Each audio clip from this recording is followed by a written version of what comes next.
오늘 밤에 주시는 하나님의 말씀 호세아 9장 10절에서 17절까지 보시겠습니다. 호세아 9장 10절에서 17절. 9장 10절 봅니다. 옛적에 내가 이스라엘을 만나기를 광야에서 포도를 만난같이 하였으며 너희 조상들을 보기를 무화과 나무에서 처음 맺힌 첫 열매를 본같이 하였거늘 그들이 바알보올에 가서 부끄러운 우상에게 몸을 들이므로 저희가 사랑하는 우상같이 가증하여 줬도다. 에브라임의 영광이 새같이 날아가리니 해산하는 것이나 아이 베는 것이나 임신하는 것이 없으리라. 혹 그들이 자식을 기를지라도 내가 그 자식들을 없이 하여 한 사람도 남기지 아니할 것이라. 내가 그들을 떠나는 때에는 그들에게 화가 미치리로다. 내가 보건대 에브라임은 아름다운 곳에 심긴 두루와 같으나 그 자식들을 살인하는 자에게로 끌어내리로다. 여호와여 그들에게 주소서. 무엇을 주시려 하나이까? 아이 베지 못하는 태와 젖없는 유방을 주시옵소서. 그들의 모든 악이 길갈에 있으므로 내가 거기에서 그들을 미워하였노라. 그들의 행위가 악함으로 내 집에서 그들을 쫓아내고 다시는 사랑하지 아니하리라. 그들의 지도자들은 다 번역한 자니라. 에브라임은 매를 맞아 그 뿌리가 말라 열매를 맺지 못하나니 비록 아이를 낳을지라도 내가 그 사랑하는 태의 열매를 죽이리라. 그들이 듣지 아니하므로 내 하나님이 그들을 버리시리니 그들이 여러 나라 가운데에 떠도는 자가 되리라. 아멘. 한번 따라 하시겠습니다. 에브라임의 영광이 새같이 날아가리니 비누하스의 아내가 만삭이 되었는데 하나님의 법궤가 빼앗긴 소식을 들었고 남편이 전쟁터에서 전사한 얘기를 듣고 시아버지가 의자에 앉았다가 넘어져서 목이 부러져 죽은 소식을 들으면서 난산을 합니다. 막 배가 아프기 시작하는데 아기가 태어납니다. 아들 이름을 이가봇. 아들을 이름을 지어놓고 비나스 아내마저도 세상을 떠났어요. 이가봇이라고 하는 이름의 뜻이 뭐냐 하면 이스라엘에서 하나님의 영광이 떠났다. 하나님의 영광 회복해야 이스라엘이 살고 하나님의 영광 회복해야 자기 가문이 산다는 것을 알았던 비나스의 아내는 아들 이름을 이가봇이라고 지어놓고 세상을 떠났어요. 하나님의 영광이 떠나면 비극입니다.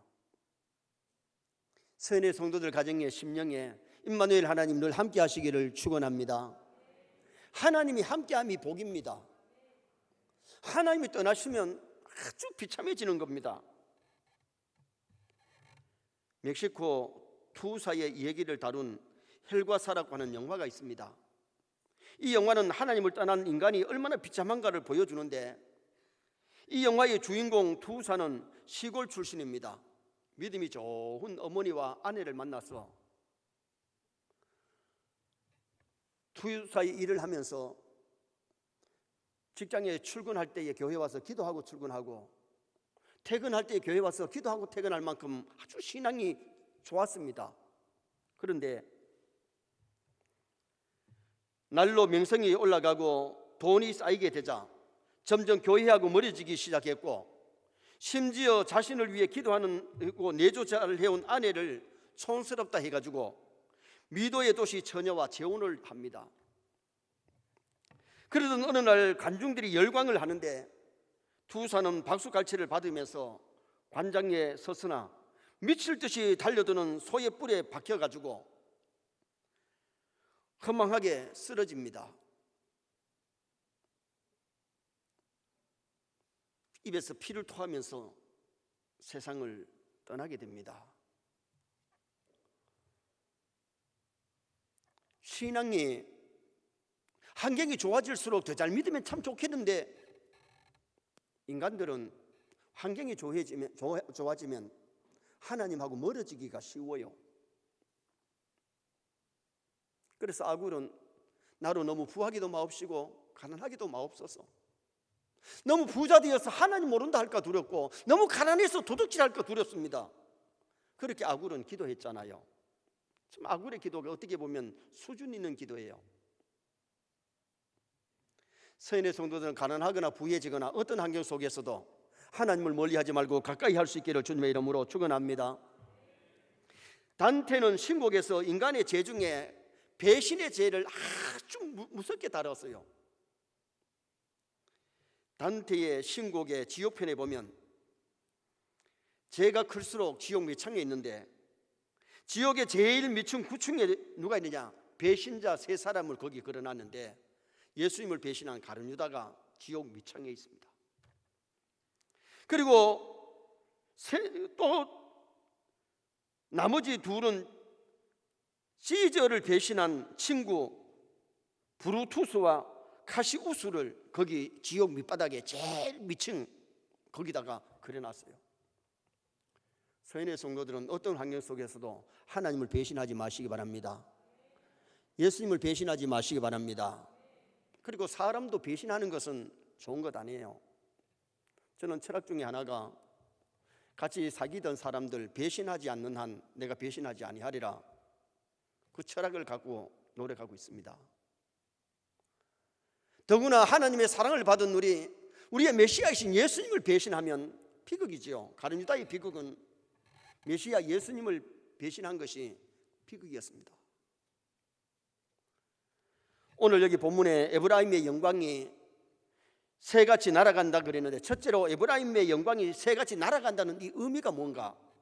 자, 11절 말씀을 다 같이 한번 읽으시겠습니다. 11절. 그들이 바알 부올에 가서 11절 에브라임 같이 읽겠습니다. 에브라임의 영광이 새같이 날아가리니 해산하는 것이나 아이 베는 것이나 임신하는 것이 없으리라. 에브라임의 영광이 이스라엘에서 떠난다. 에브라임은 이스라엘을 대표하는 이름입니다. 원래 에브라임은 요셉의 둘째 아들 이름이죠. 맏아들이 므낫세고 둘째 아들이 에브라임인데, 에브라임은 둘째 아들인데 장자의 복을 받은 사람이 에브라임이에요. 아버지 요셉이가 자기 아버지 야곱이 세상을 떠나기 전에 아들 둘을 데리고 아버지를 찾아갑니다.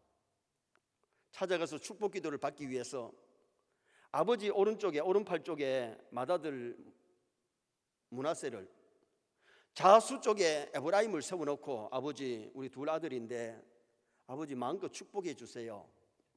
근데 아버지가 이렇게 손을 올려가지고 맏아들한테 우수, 둘째 아들에게 좌수를 올릴 줄 알았는데 아버지가 이렇게 해가지고 어금 맡겨가지고 축복 기도를 합니다. 요셉이가 아버지 그거 아닙니다. 이쪽이 맏아들이고 이쪽이 둘째입니다. 나도 안다. 그러면서 에브라임에게는 만만의 복을 축복하고 므낫세에게는 천천의 복을 축복했어요. 이게 에브라임이 둘째 아들인데 장자와 같은 복을 받은 사람이 에브라임인 거예요. 에브라임의 이름 뜻이 뭐냐 하면은 두 배의 결실, 풍성함이라는 뜻을 가졌어요. 계속해서 에브라임이 풍성의 복, 결실의 복을 받았으면 얼마나 좋겠습니까?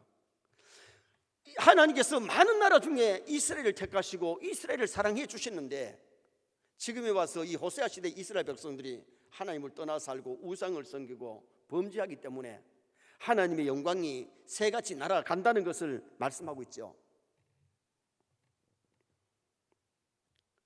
그래서 13절에 보면 이 에브라임이 받은 축복이 비옥한 땅을 차지하게 되고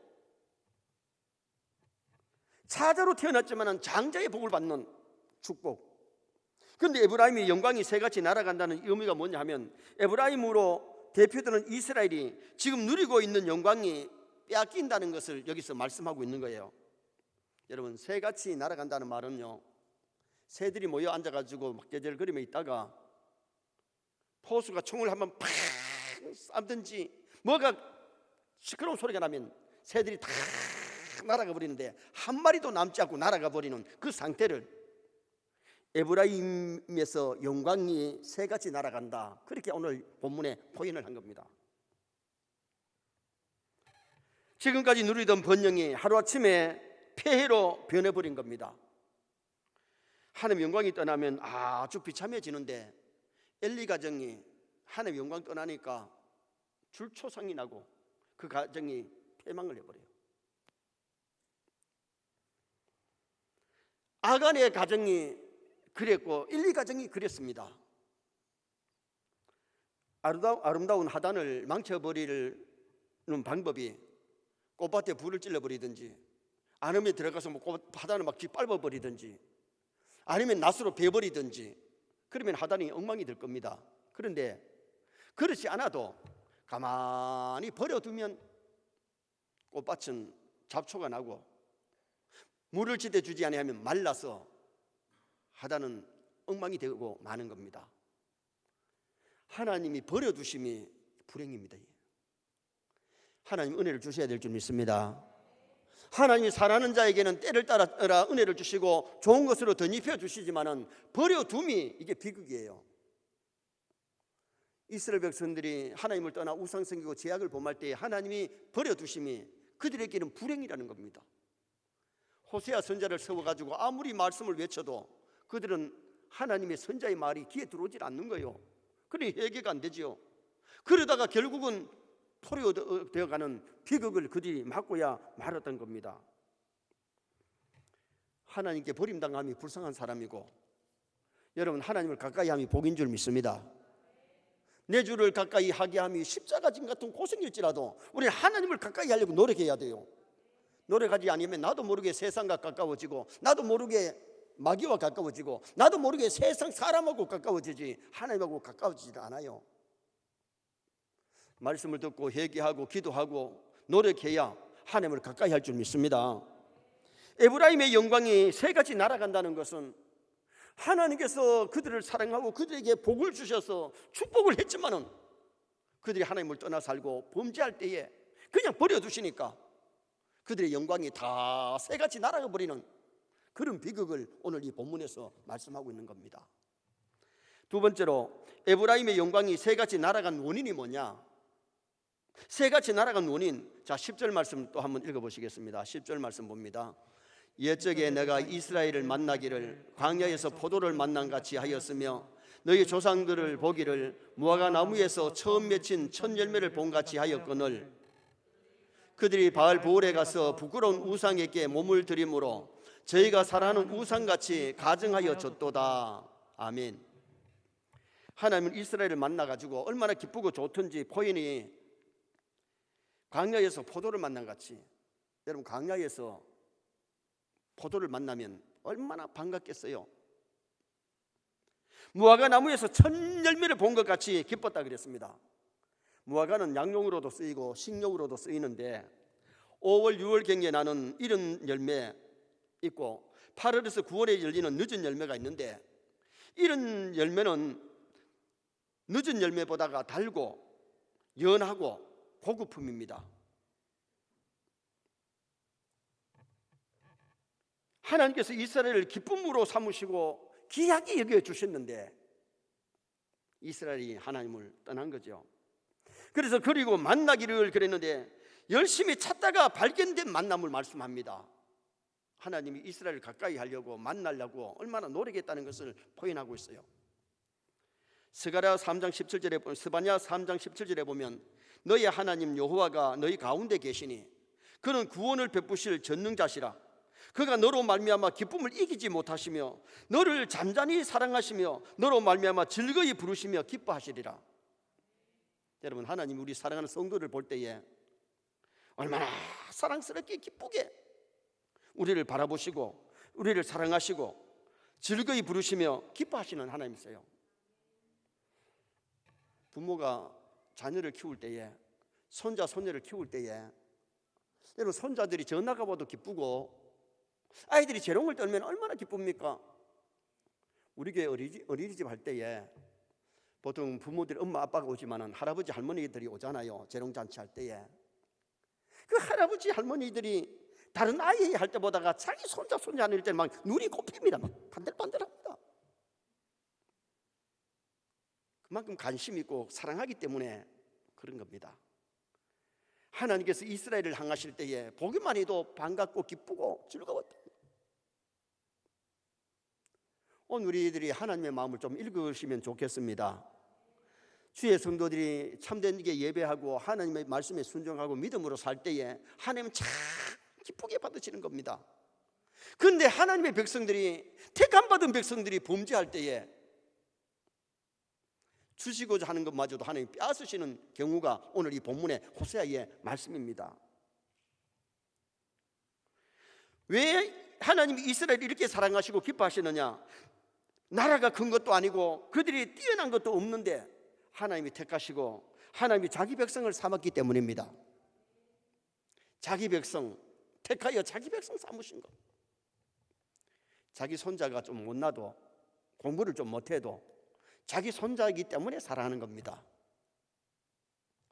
안 그런가 보죠? 여러분, 자기 애들이 좀 못나도, 공부 못해도 자기 자식은 사랑합니다. 하나님께서 불신자 중에는 우리 믿는 사람들보다가 돈도 많고 지식도 많고 더 나은 것이 있는 사람도 많이 있습니다. 그러나 하나님께서 그들을 보다가 사랑하는 주의 백성들을 더 아끼시고 사랑하시고 보호하시고 함께 하시는 줄 믿습니다. 왜 에브라임의 영광이 떠나게 되느냐? 이스라엘이 하나님을 배신했기 때문에, 하나님의 사랑을 배신했기 때문에 10절 하반절에 그들이 바알을 섬겼다는 거예요. 여러분, 하나님을 섬겨야 될 하나님의 백성이 우상 섬기는 것은 하나님을 배신하는 겁니다. 예수 믿는 사람이 밖에 나가서 불신자들하고 쌤쌤으로 살면 그게 하나님, 어떻게 보면 하나님을 배신하는 행위예요. 하나님의 백성이기 때문에 구별되게 거룩하게 살아야 될 줄 믿습니다. 그래서 하나님께서 뭐라 그래요? 내가 거룩하니 너희도 거룩할지니라. 하나님의 자녀가 되었기에, 천국 백성이 되었기 때문에 세상과 구별되게 거룩하게 아름답게 살려고 노력하는 것이 중요하잖아요. 민수기 25장에 이스라엘이 바알 부올에서 행한 일이 나오는데, 그들이 10팀이면 이제 요단강 건너면 바로 가나안 문턱입니다. 그 문턱에 와서 모압 사람들이 이스라엘 백성 남자들 초청해가지고 바알 부올 섬기는데 동참하게 만들고, 그 다음에 여자들하고 행음하게 만들어서 수많은 사람이 거기서 죽은, 오늘 낮에도 말씀드렸잖아요. 24,000명이 연병으로 막 퍽퍽퍽 쓰러져서 죽는 거예요. 여러분, 하루에 24,000명이 죽는 것, 코로나19 못 따라갑니다. 비극이죠. 오늘 우리가 하나님이 택한 백성이고 출애굽하게 하셨고 홍해를 건너게 만들고 광야에서 만남의 주라기를 주셨지만은 그들이 하나님을 배신하고 우상 섬길 때에 하루에 24,000명이나 죽음을 당하는 그런 결과를 초래하고 말았던 겁니다. 오늘 우리가 신앙생활 하면서 좀 하나님을 의식하시기 바랍니다. 하나님 두려워하시기 바랍니다. 하나님 앞에서 사는 것이 이게 믿음입니다. 사람의 눈은 피할 수가 있고 사람은 속일 수 있지만 하나님의 눈은 피할 수 없고 하나님은 속일 수가 없잖아요. 중국의 사상가였던 열자의 책에 보면 이런 글이 나옵니다. 어느 장날 많은 사람들이 보는 가운데 한 도둑이 남의 집에 돈을 훔쳐가지고 도망을 치다가 많은 사람들이 보고 있으니까 결국 얼마 못 가서 잡힙니다. 사람들이 그 도둑놈을 보고 비웃지요. 이렇게 많은 사람들이 눈이 보고 있는데 어떻게 해서 지금 이제 저렇게 돈을 가지고 도망을 치는가? 저 어리석은 사람 봐라. 그때에 그 도둑이 이런 얘기를 합니다. 나는 돈을 훔치기 위해서 돈에 집중하느라고 사람들이 나를 보고 있는 것 의식하지를 못했습니다. 이게 문제잖아요. 그 많은 사람들이 보고 있는데 자기는 돈에 너무 꼽혀가지고 그 돈 훔치는 데만 생각하고 있지 남들이 보고 있는 것을 생각지 못한 거예요.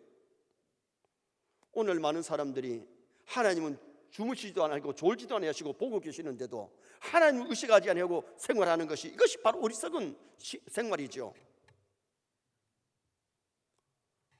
우리가 잘 아는 다윗은 하나님의 법궤를 옮길 때에 많은 사람들이 보고 있는데도 왕이 너무너무 기쁘고 감사해서 막 춤을 추는데 배꼽이 다 보입니다. 미갈이 다윗에게 저 염치 없이 여자들이 보는 가운데 왕이라는 사람이 배꼽을 내놓고 춤을 추다니 비웃다가 하나님의 징계를 받잖아요. 다윗은 사람을 의식한 게 아닙니다. 너무 기쁘고 감사해서 하나님을 의식하면서 하나님 앞에서 막 춤을 추고 감사했던 겁니다. 이게 믿음입니다. 사람 너무 의식하는 것이 그게 믿음 아닙니다.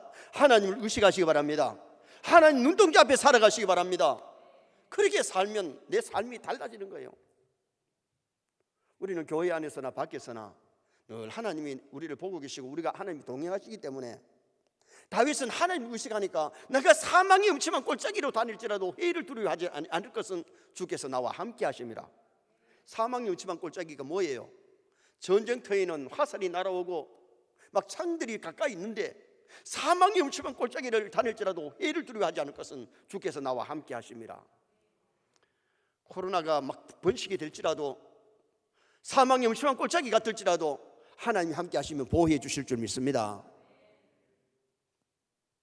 코로나 겁나서 예배 등한히 하고 코로나 겁나서 우리가 하나님 앞에 믿음으로 못 산다면 뭔가 우리 믿음은 약점이 있잖아요. 하나님의 사랑을 배신하고 우상을 섬기며 음행하는 이스라엘이 바로 이와 같은 겁니다. 하나님을 의식하지 아니하고 사람들의 비유를 맞추고 육체의 쾌락을 따라서 행하다가 그들이 하나님 앞에 범죄하고 쓰러지게 되는 결과를 초래했던 겁니다. 자기들의 행위를 낱낱이 보고 계시는 하나님의 눈앞에 살지를 않았다는 거지요.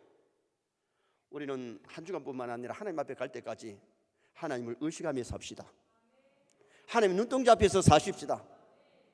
사람이나 세상의 것 두려워하지 말고 하나님 두려워하며 하나님 앞에 삶으로 승리의 인생을 살아갈 수 있도록 힘쓰고 애를 써야 됩니다.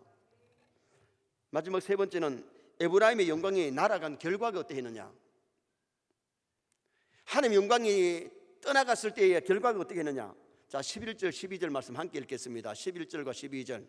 에브라임의 영광이 새같이 날아가리니 해산하는 것이나 아이 베는 것이나 임신하는 것이 없으리라.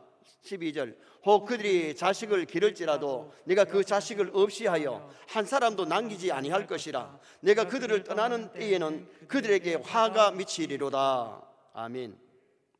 에브라임의 영광이 날아간 결과가 어땠느냐. 자녀들을 양육할 수 없게 되었다는 겁니다.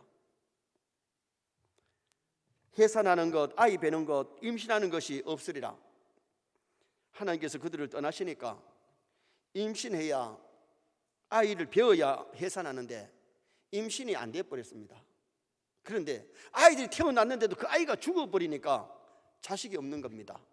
봐요. 만만의 축복을 받았지만은 그들이 말씀대로 못 살았을 때에 한때는 만만으로 복을 받았지만은 하나님을 떠나서 할 때 어떻게 되느냐. 자식이 없는데 만만이 됩니까? 자식들이 자라다가 죽는데 만만이 됩니까? 안 되는 거죠. 이스라엘이 창대해질 수 있는 것은 그들에게 많은 자녀를 출산해야 되는데 남아있는 자녀까지 없애겠다고 13절에 말씀합니다. 태의 열매는 상급입니다. 여러분, 우리가 믿음으로 살아서 자녀손 잘 되기를 주님의 이름으로 축원합니다. 정말 믿음으로 말씀대로 살아서 자녀들이 명품 신앙의 가정이 되고 여러분의 자녀들이 교회 기둥 같은 일꾼이 많이 배출되는 게 복입니다. 자녀들이 교회 안에서 교회를 다니면서도 말썽이나 부리고 잘못하면 그게 복이 아니거든요. 홈리 비누아스 같은 제사장 되면 비극이거든요. 하나님을 두려워하고 하나님을 높이고 하나님께 영광 돌릴 수 있는 그 후손들이 있다는 것이 복이지요. 자, 16절 말씀 한번 다 같이 읽으시겠습니다. 16절 말씀 보시겠습니다. 에브라임은 매를 맞아 그 뿌리가 말라 열매를 맺지 못하나니 비록 아이를 낳을지라도 내가 그 사랑하는 태의 열매를 죽이리라. 여러분, 얼마나 하나님이 놓여왔으면 자녀들을 죽이겠어요? 그러면 자녀가 잘 안 되는 거죠. 오늘 우리가 믿음으로 말씀대로 살고 자녀들 신앙교육 잘 시켜서 정말 명품 신앙 가정이 되고 정말 하나님이 주시는 복을 누릴 수 있는 그런 가정이 된다는 것, 그게 복이에요. 14절 말씀 또 한번 읽어보시겠습니다. 14절 말씀. 여호와여 그들에게 주소서 무엇을 주시려 하나이까? 아이 베지 못하는 태와 점도 없는 유방을 주시옵소서. 14절은 호세아의 기도입니다. 여호와여 그들에게 주소서. 무엇을 주시려 하나이까? 아이 베지 못하는 태와. 이 말이 뭐냐면 자식이 자라다가 죽는 것보다는 아예 베지 않는 것이 더 낫겠다는 기도입니다. 자식이 한참 보기 좋게 자라다가 그 아이가 죽으면 산에 묻는 것이 아니고 부모의 가슴에 묻는다 그러잖아요. 그래서 호세아가 베지 못하는 태와 젖 없는 유방을 달라고. 젖이 없으면 아이 못 키우는 겁니다. 젖이 잘 나는 것이 복이고 아이 순산해서 아이 잘 자라는 게 복입니다. 정말 우리 세뇌의 모든 성도님들은 주신 자녀, 하나님이 주신 기업을 말씀으로 잘 양육해서 가문을 빛내는 후손이 되기를 바랍니다. 교회의 기둥 같은 일꾼이 되고 나라와 민족을 위해서 큰 사람이 태어나는 것, 그것이 아름다운 복이지요.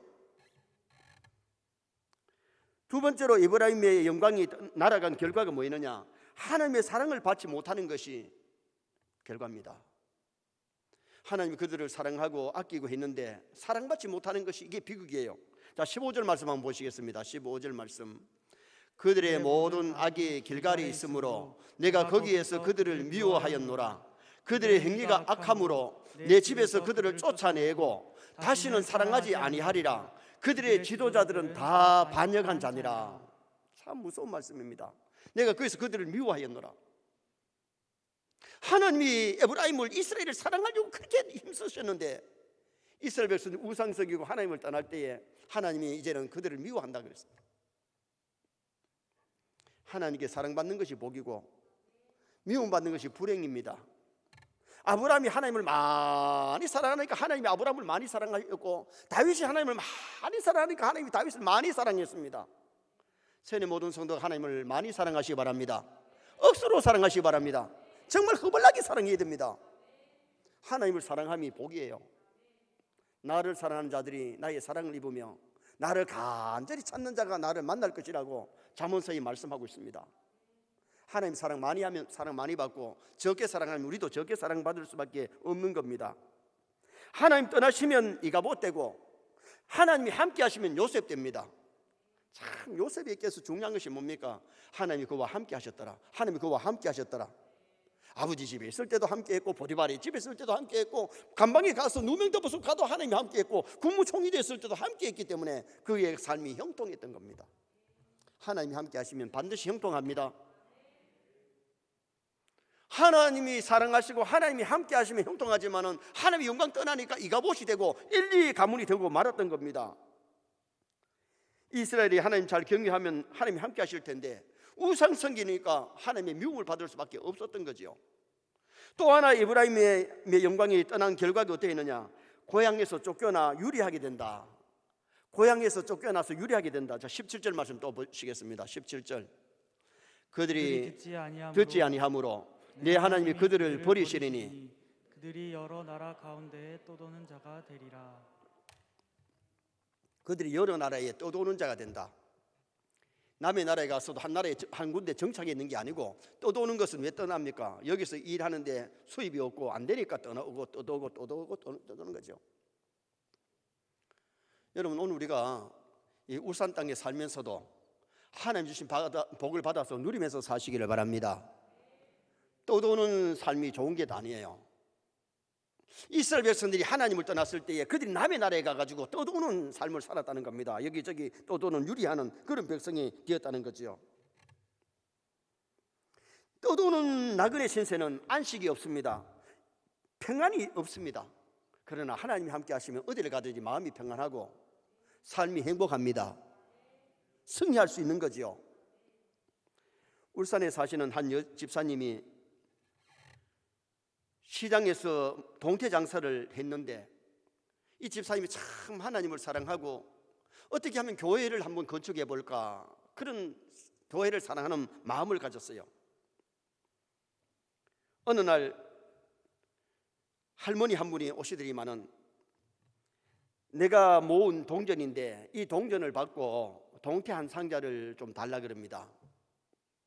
돈이 많지 않지만은 할머니가 어머니 같은 분이니까 예 그러세요 하고 동태 한 상자를 주고 동전을 받았습니다. 집에 가서 동전을 헤아려 보니까 이상한 골동품 같은 것이 하나 있어가지고 골동품 가게에 가지고 가서 감정을 했는데 그 당시 돈으로 600만 원을 받게 됩니다. 들리는 소문에 의하면 아마 그 할머니의 어른들이 6.25 전쟁 때에 미군이 전사한 다음에 그 옷가지에서 나온 것이라고 그러는데 그것이 중요한 것도 모르고 그냥 갖고 있다가 동전하고 이렇게 묻은 그것을 갖고 와서 동태 한 상자를 받아간 겁니다. 사간 겁니다. 그 당시에 600만 원은 아주 요새 6천만 원보다 더 많은 더 값어치가 있는 돈이죠. 나중에 이분이 그 할머니에게 100만 원을 줬다는 얘기가 있어요. 그런데 이분이 400만 원을 떼가지고 건축연금을 하고 200만 원을 가지고 하나님 이걸 뭘 할까요? 하는데 기도하는 가운데 한상이 보이는데 반짝반짝하는 자갈밭이 보입니다. 이튿날 어떤 아저씨가 찾아와서 아주머니 땅 하나 사세요. 그래 따라가 보니까 어저께 환상에 보았던 그 자갈밭입니다. 자갈밭을 200만 원 주고 샀어요. 그런데 며칠 뒤에 두 신사가 찾아와서 아주머니 그 자갈밭을 파세요. 그러면은 1,000만 원을 주겠습니다. 며칠 만에 팔면은 200만 원 원금을 띄도 800만 원이 수입이 생기는데 안 팔았습니다. 그러니까 얼마 후에 두 아저씨가 오더니만은 이번에는 1억을 줄 테니까 팔라 그럽니다. 또 안 팔았습니다. 그 땅이 뭐냐 하면 지금 현대자동차 정문 앞에 있는 부지입니다. 정문이 세워지는 그 장소입니다. 나중에 그 땅을 얼마에 팔았느냐 하면 29억에 팔았습니다. 몰라지도 않았죠. 200만 원이 29억이 됐습니다. 11조 떼고 2억을 보태가지고 건축현금을 해가지고 예배당을 아름답게 건축을 하게 되고 나머지 돈 24억 되는 돈을 하나님 이것을 뭘 할까요? 또 기도를 하는데 넓은 땅을 사게 됩니다. 그 넓은 땅을 사게 되는데 거기에 대아파트 단지가 들어서게 돼서 수천억의 재벌이 됩니다. 어느 교회라는 것을 안 써놨는데 제가 인터넷을 쳐들어가 보니까 어느 교회 어느 집사라 소리 안 하고 울산의 한 여집사님이 동태 장사하다가 이렇게 큰 거부가 된 집사가 있다 이렇게 적어놨더라고요. 여러분 하나님께서 우리에게 주시려면 더 큰 것도 주실 줄 믿습니다. 하나님 능치 못할 리 없으신 하나님이십니다. 병든 자도 낫게 하시면 치료가 되는 것이고 하나님이 치시면 건강한 자도 어느 날 쓰러질 수 있는 겁니다. 생사화복이 우리 하나님께 있습니다. 에브라임의 영광이 날아간 결과는 자녀들을 양육할 수 없게 되었고 하나님의 사랑을 받지 못하는 것이 비극이고 고향을 떠나서 유리하게 떠돌아다니는 것이 이게 비극이었습니다. 결론을 짓습니다. 에브라임의 영광에 대해서 말씀드렸는데 에브라임의 영광이 새같이 날아가는 의미, 누리던 영광이 뺏긴다는 겁니다. 선의 성도들 믿음 생활 잘해서 영광이 뺏기지 말고 누리시길 바랍니다. 하나님 주신 은혜와 복을 누리다가 가는 것이 이게 복이에요. 뺏기는 것이 비극이에요. 또 하나는 우리가 에브라임의 영광이 날아간 이유는 하나님의 사랑을 배신했습니다. 우리는 하나님의 사랑을 배신하지 마십시다. 사람이나 세상을 너무 의식하지 말고 하나님 의식하고 하나님의 목전에 살아가는 그런 우리 삶을 살면 반드시 승리합니다. 요셉이가 그런 삶을 살았고 다윗이 그런 삶을 살았습니다. 사람도 아무 의식하지 않았습니다. 또 하나 중요한 것은 에브라임의 영광이 떠난 결과는 자녀를 양육하지 못하였는데 우리는 하나님 주신 선물들을 잘 양육해서 가문이 빛나야 되고요. 하나님의 사랑을 끝까지 받아야 되는데 이 땅에서 하나님의 사랑 많이 받다가 저 하늘 날아가서 하나님 사랑 나눌 수 있어야 됩니다. 고향을 떠나서 유리하는 것이 비극인데 오늘 우리는 유리하는 사람이 아니라 떠돌아다니는 사람이 아니라 정착해서 정말 하나님 주신 복을 누리면서 살다 천국 가는 나와 여러분 되시기를 주님의 이름으로 축원합니다.